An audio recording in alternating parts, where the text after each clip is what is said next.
미국 주식시장이 올해 결국에는 과열을 넘어서 거품 영역으로 갈 거고요. 그럴 가능성이 지금 높습니다. 그러면 결국 주식시장이 더 이상 올라가지 못하는 한계점에 달했을 때 주가가 폭락하지 않겠습니까? 가파른 상승세가 만약에 계속 이어진다면 네. 결국 이게 주식시장 엔비디아 하나로만 끝나는 게 아니고요. 경기를 끌어내립니다. 그러니까 놀랍게도 지난 2000년, 2008년이 모두 다 경기 침체기에 들어가는 트리거, 방아쇠는 금융시장, 주식시장, 아까 말씀드렸던 신용시장의 균열 이런 데서 나와서 경기가 위축되는 거거든요. 한 번도 경기가 위축돼서 주식시장이 빠지거나 경기가 위축돼서 신용시장이 균열이 일어나거나 빚을 못 갚거나 이런 일이 생기는 게 아니라 앞과 뒤는 명확했다는 거죠. 오늘 금요일이니까요. 한 주간의 시장 정리를 해보고 또 시장에 허와 실은 뭐가 있는지 어떤 부분을 좀 더 눈여겨봐야 되는지 정리해보는 시간 김환진 박사님과 함께하겠습니다. 닥터킴의 허허 실실 김환진 박사 나와 계세요. 어서 오세요. 네, 안녕하세요. 박사님 한 주 잘 지내셨죠? 네. 언제 또 부지런히 책을 쓰셨습니까? 아닙니다. 뭐 부끄럽습니다. 제목이 머니스톰입니다. 네. 그리고 40년 만에 찾아온 부의 변곡점인데요. 40년 만에 찾아왔다. 부의 변곡점이다. 뭐 기회가 있다는 뜻일까요? 어떤 의미인지 궁금한데요. 네, 뭐 여러 가지 의미가 있을 것 네. 같습니다. 사실 1982년부터 한 지금까지 한 40년간 세계 유동성은 계속 팽창됐고 특히 뭐 물가나 금리가 뭐 약간은 출렁거림이 있었습니다만 추세상으로는 한 40년간 계속 아래쪽으로 내려왔습니다. 그래서 얼마 전에 이제 제로금리 시대를 형성했고요. 그리고 이제 지금 좀 올라가고 있는데 앞으로는 조금 뭐 금리나 물가가 올라가도 금리나 물가가 내려가도 과거처럼 제로금리 거의 뭐 1%대 물가 뭐 이런 시대는 오지 않을 거다. 소위 조금 과거보다는 평균적으로 좀 중금리 또 중물가 시대, 약간 물가나 금리가 지난 40년간에서 특히나 최근에 경험한 우리의 제로금리 시대에 비해서는 살짝 높게 형성되기 때문에 여러 가지 뭐 조금 사회적 경제적 현상도 조금 과거와는 조금 다를 거고 그렇다고 해서 주식시장이나 자산시장이 좀 크게 훼손될 거냐? 그렇지는 않을 것 같습니다. 왜냐하면 유동성이 너무 많이 풀려 있는데 그 유동성이 이제 다시 예전으로 돌아가기는 조금 돌아올 수 없는 강을 너무 건너간 게 아닌가 이런 생각을 좀 갖고 있습니다. 네, 이 책입니다. 네. 머니스톰이라는 책이고요. 어떤 의미로 쓰셨는지 짧게 또 제목의 의미에 대해서도 말씀을 해주셨네요. 40년 만에 찾아온 부의 변곡점, 예전만큼 우리가 좀 오랫동안 이게 정상이다라고 생각하면서 살아온 좀 제로금리, 네, 맞습니다. 거의 제로에 가까운 네. 요거는 좀 다시는 오기 어렵다라는 관점으로 어떤 생각을 다시 재편해야 되는지 위주로 좀 보면 될까요? 네. 알겠습니다. 머니스톰이라는 책, 다시 한번 이렇게 잠깐 보여드리고요. 시장 얘기 그리고 경제 얘기 좀 해보겠습니다. 저희가 여러 가지 짚을 게 있는데 사실 이 부분을 좀 너무 안 짚었던 것 같아요. 왜냐하면 엔비디아 실적이 워낙에 잘 나기 때문에 그 얘기를 저희가 상당히 좀 많이 했었거든요. 근데 어제 우리 금통위도 있었습니다. 이 얘기도 좀 잠깐 해보면 좋을 것 같아요. 기준금리 9차례 연속, 9연속 3.5%로 동결이 됐습니다. 어떤 의미가 있는 건지 경제를 지금 어떻게 한국은행은 보고 있는 건지 전반적으로 어떻게 보셨어요? 네, 지금 뭐 한국은행에서는 아직까지는 뭐 물가가 잡혀가고는 있지만 뭐 연준도 그렇습니다만 조금은 좀 확인할 필요가 있다. 그런 입장이고 또 뭐 전반적인 기조는 아직 미국 중앙은행의 연준의 통화 정책이 결정이 안 됐기 때문에 물론 이제 그런 얘기는 없었습니다만 뭐 평소에 뭐 하는 총재께서 얘기했죠. 뭐 한국 통화 정책이 미국으로부터 완전히 독립할 수는 없다. 뭐 누구나 아는 사실입니다. 그러다 보니까 아무래도 조금 미국이 통화 정책이 아직까지는 언제부터 또 얼마 동안의 기간 동안 어느 정도의 폭을 인하할지에 대해서 아직 결정된 바가 없기 때문에 연준 자체도 지금 뭐 같이 그 지난 통화정책 보고서가 어제 나왔었는데요. 12명 중에서 10명이 조금 조기 인하에 대해서 부정적인 입장. 한 두 분만이 지금 너무 늦게 금리를 인하할 경우에 오히려 부작용, 경제에 대한 악영향 이런 것들을 지적했거든요. 그러니까 10대 2로 네. 거의 원사이드하게 신중론이 우세했다라는 것은 지금 미국 경제가 또 미국 물가가 미국 고용 시장이 아직까지는 조금 물가 안정을 방해하고 있다. 그런 기조에서 한국은행도 뭐 우리나라 경제와 미국 경제의 뭐 조금 온도 차이는 분명히 있습니다만 네. 또 금융 여건도 다르고요. 하지만 그래도 글로벌 통화 정책의 기조 이런 부분들을 의식해서 아마도 연준이 금리를 인하하면서부터 뭔가 액션이 나타나지 않을까, 우리 한국은행도 금리를 인하하지 않을까 싶은 그런 생각으로 지켜봤습니다. 이창경 총재 이제 발언 중에서 네. 상반기 금리 인하는 어려울 것 같다라고 좀 분명히 네, 얘기를 한 지난번에도 부분도 그랬죠. 네, 좀 유지가 된 것 같고요. 그렇게 되면 미국 금리 인하 시점도 점점 늦춰지고 있기 때문에 기존의 전망처럼 미국이 하고 나서 뒤따라서 우리도 하반기 네, 중에 네. 할 것 같다. 뭐 이런 전망이 좀 많은 것 같아요. 네, 맞습니다. 네. 미국이 만약에 6월에 인하하면 네. 올해 3번을 인하한다라는 것을 강력하게 시사하는데요. 6월, 9월, 11월이 되겠죠. 네.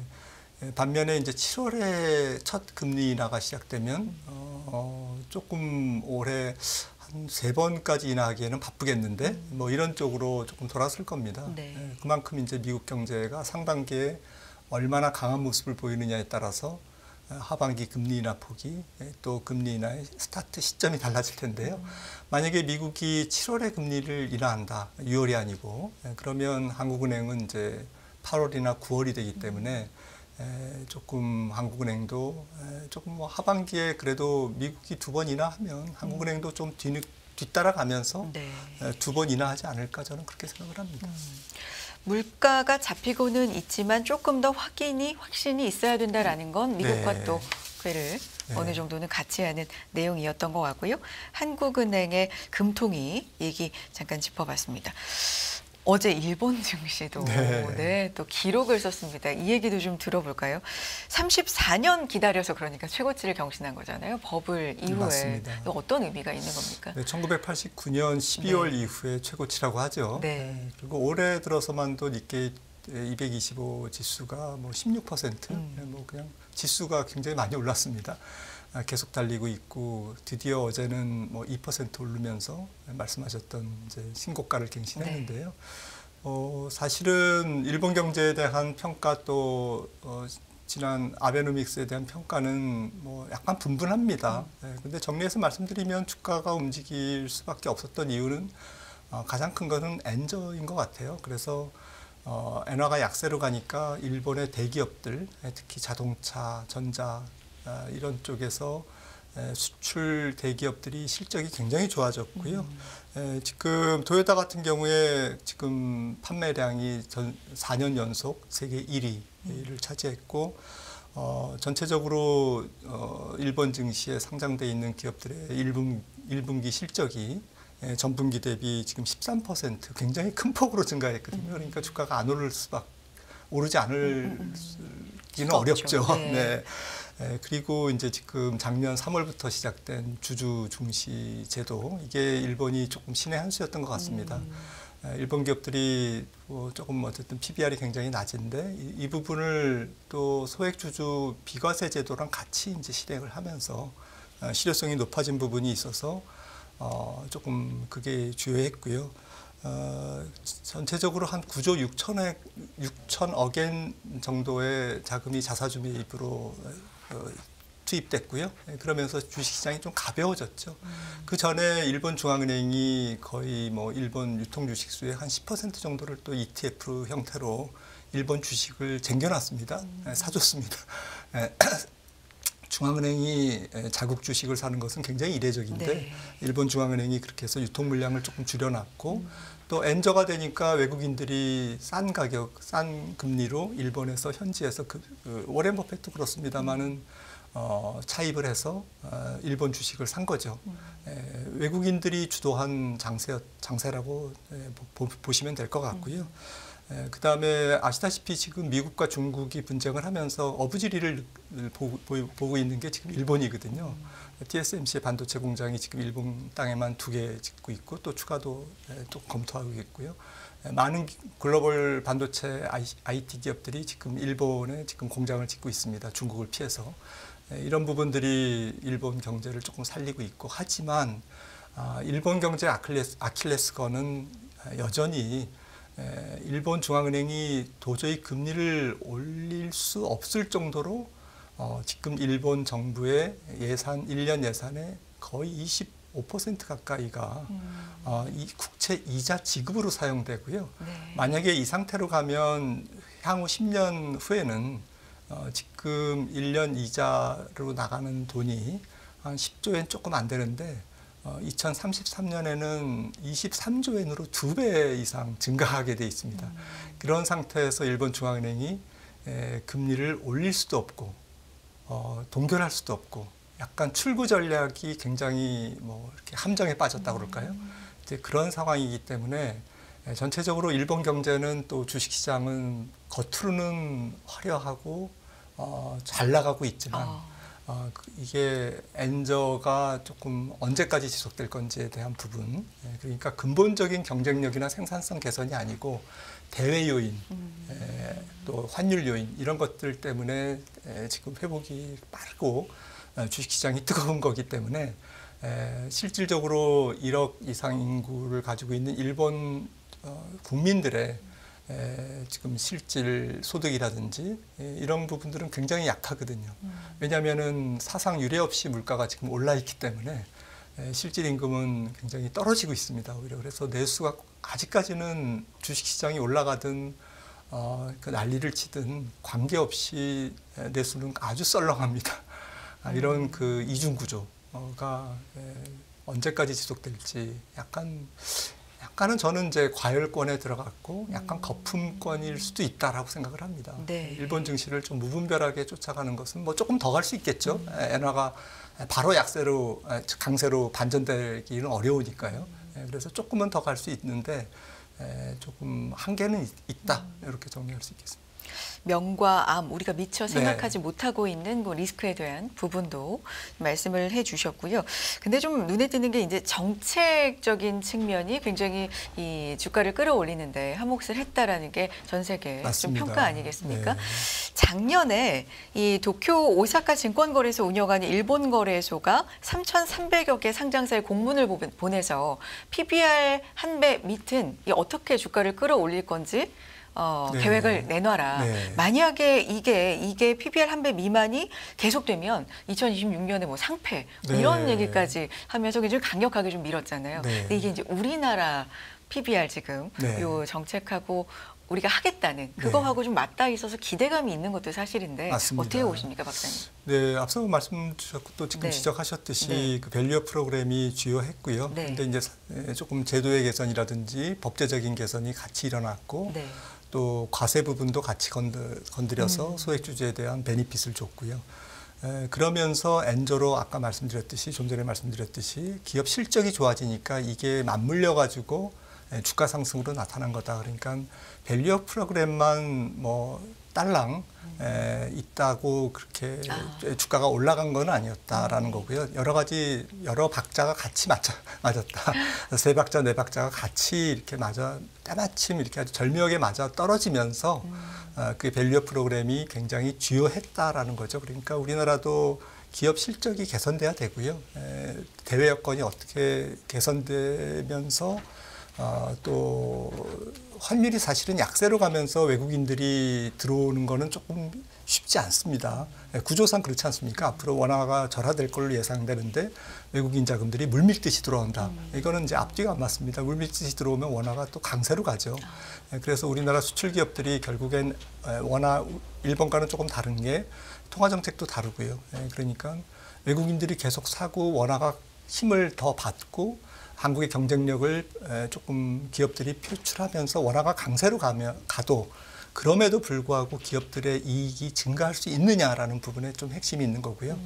그런 과정에서 여러 가지 법제적인 또 상법적인 또 좀 폭넓게는 상속세라든지 기업들이 조금 주주 환원을 많이 하게끔 만들어 줄 수 있는 그러한 제도적인 근본적인 이런 것들이 같이 이루어져야 기업 실적 개선과 맞물려서 그게 이제 그 화려하게 한국 밸류업 코리아 디스카운트 해소로 이제 이어지겠죠. 이제 지금 일단 출발은 괜찮습니다만 여러 가지 그런 지금 말씀드렸던 것들이 같이 복합적으로 백업이 돼야만 실효성이 있을 거라고 생각을 합니다. 하나만이 아니라 네네네. 끌어당겨주고 또 밀어주고 네네네. 복합적으로 작용을 한 거군요. 우리나라는 또 어떻게 비교해서 봐야 되는지 들어봤습니다. 미국 얘기 또 해보겠습니다. 엔비디아 실적 보셨죠? 놀랍습니다, 진짜. 네. 이 엔비디아 실적으로 인해서 간밤에도 그렇고 굉장히 증시를 이제 끌어당기는, 밀어 올리는 그런 효과를 보였는데 경제도 좋고요. 지표 나오는 걸 봐도 경제도 좋고 뭐 증시도 좋고 전반적으로 미국에 대해서는 어떻게 평가하고 있습니까? 결국에는 미국 경제도 두 얼굴이 있는 것 같습니다. 엔비디아 말씀을 하셨지만 만약에 엔비디아 한 종목이 아니고 지금 이제 한 종목의 의미를 넘어서서 전 세계 금융시장, 주식시장을 들어올리는 그런 강력한 역할을 하고 있기 때문에 결국에는 이제 그거를 금융 여건의 완화라고 우리는 표현을 하거든요. 그래서 이렇게 금융 여건이 완화되면 통화 정책은 조금 더 그 금리 인하를 미룰 거고요. 그러니까 연준이 어쨌든 경제 지표가 이 정도로 강하게 나오는 상태, 신규 실업 수당청구 건수도 지난주에 20만 1000건이 나왔습니다만은 4주 평균도 지금 내려가고 있고 연속 실업자도 지금 사상 최저치고 이런 상태로 계속되면 결국에는 이제 금리가 안 떨어져서 한쪽에서는 신용 경색을 일으킬 수 있는 인자가 조금 더 커지는 거거든요. 그러니까 지금 간과하고 있지만 미국조차도 그렇게 경기가 좋다는 미국조차도 신용카드 연체율이 올라가고 그리고 지난주에 조금 보도가 됐습니다마는 지금 6대 미국 그 은행들의 그 상업용 대출의 연체 규모가 충당금을 상회했습니다. 그런 정도로 이제 그 CMBS 상업용 부동산 모기지 증권의 연체율이 지금 올라가고 있고요.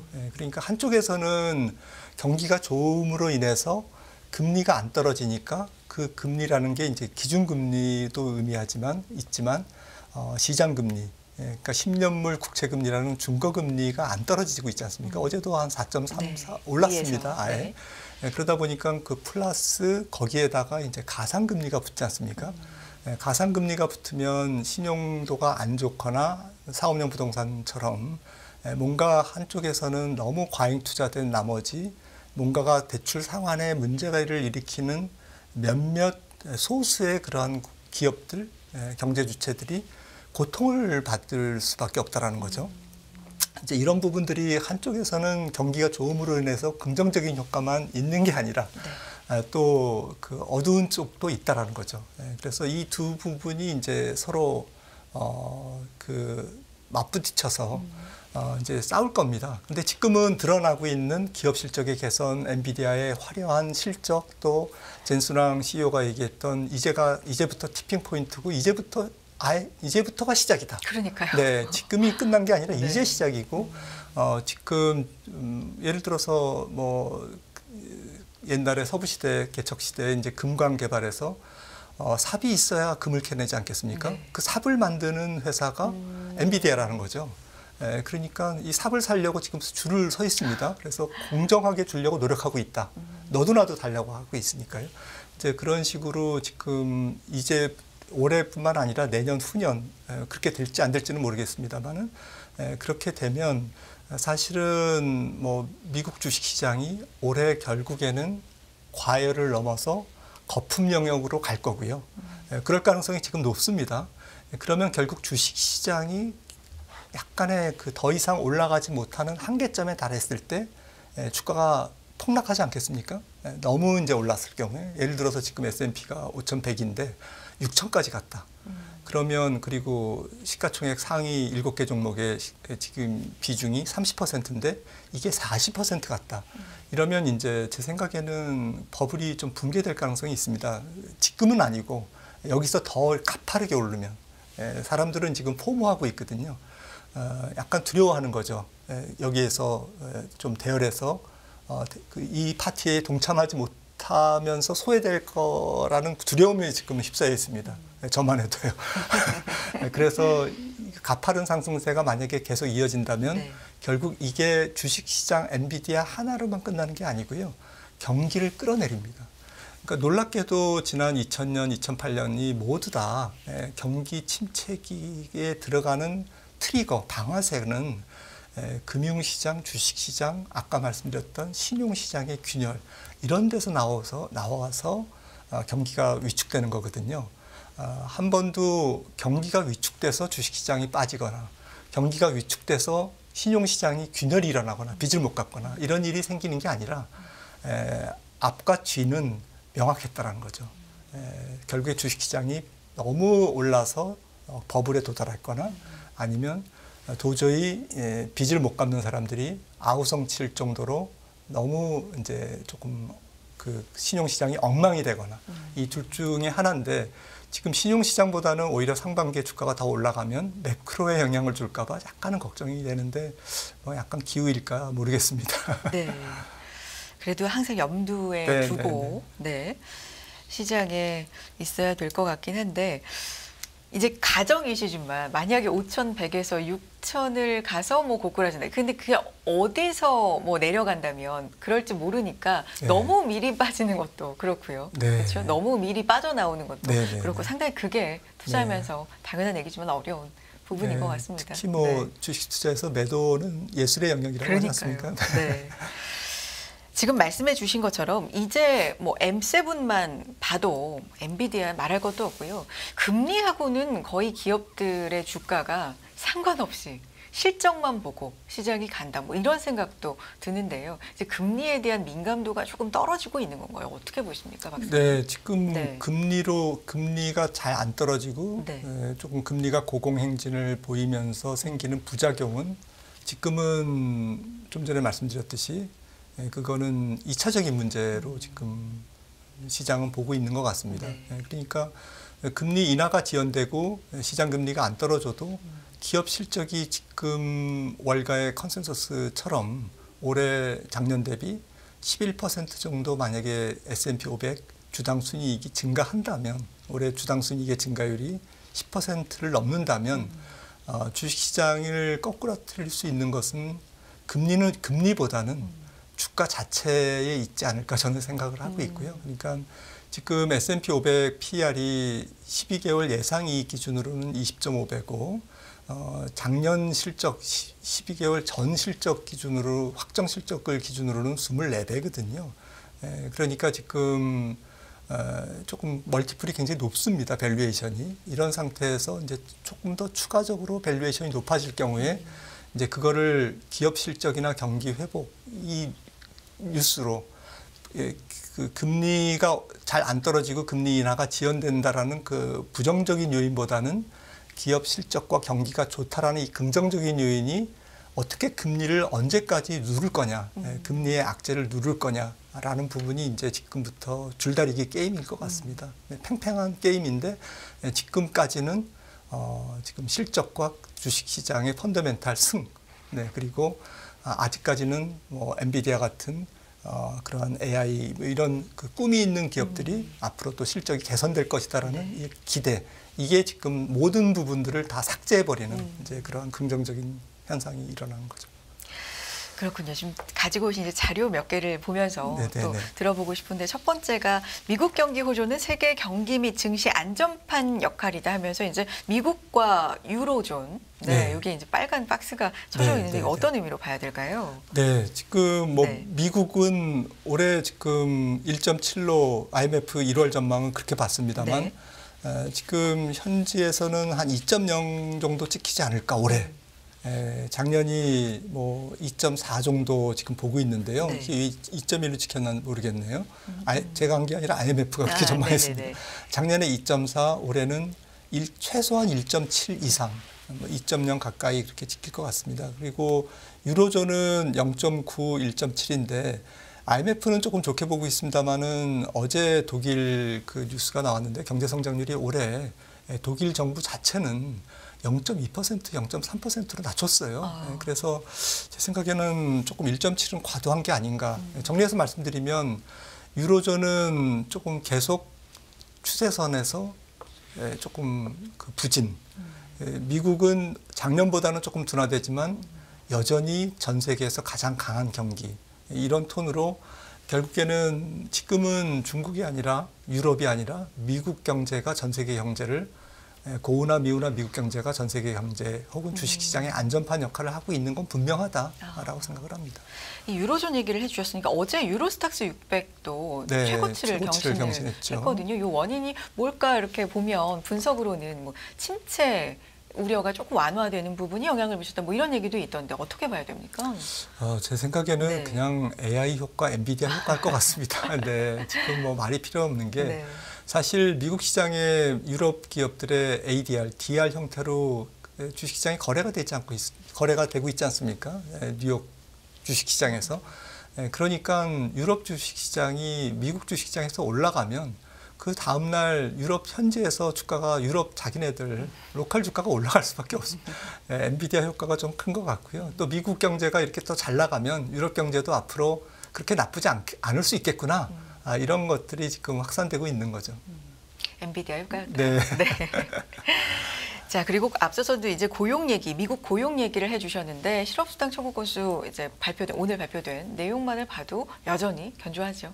네, 그렇습니다. 아직까지도 기업의 구인 건수가 8천만 건 이상이고, 그러니까 이게 한 4천만 건 정도로 내려와야 되고, 신규 실업수당 청구 건수도 한 30만 건 이렇게 올라가야 되고, 그다음에 비농업 일자리 수도 지금 20만, 지금 33만 건 지난주에 나왔죠. 뭐 이런 효과라고는 하지만, 이게 한 15만 건 이렇게 떨어져야 되거든요. 지금보다는 절반 정도로요. 요원한 거죠. 지금 차트를 보시면은 빈 일자리가 실업자 한 명당 아직까지도 1.44개.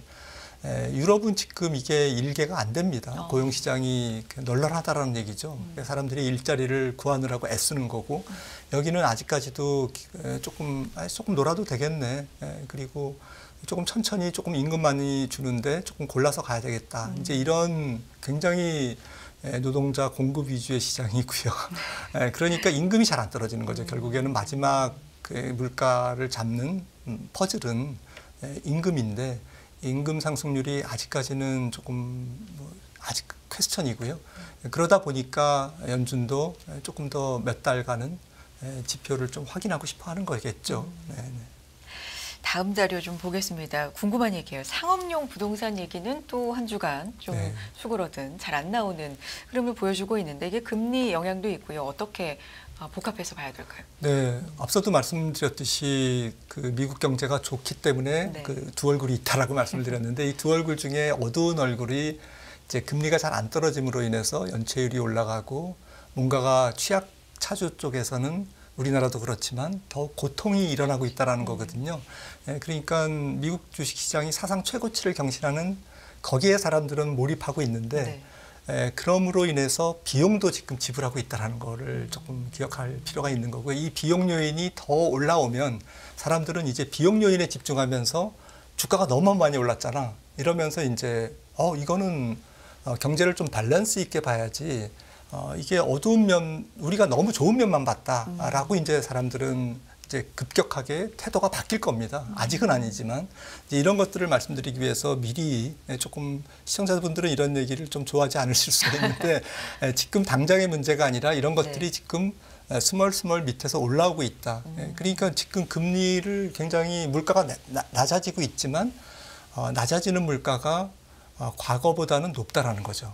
그리고 금리도 지금 상태가 이 정도의 미국 경제, 앞서 말씀드린 뭐 올해 2.0%의 미국 경제 성장률이 나온다면 10년물 금리가 4%를 크게 밑으로 하향하기는 어렵거든요.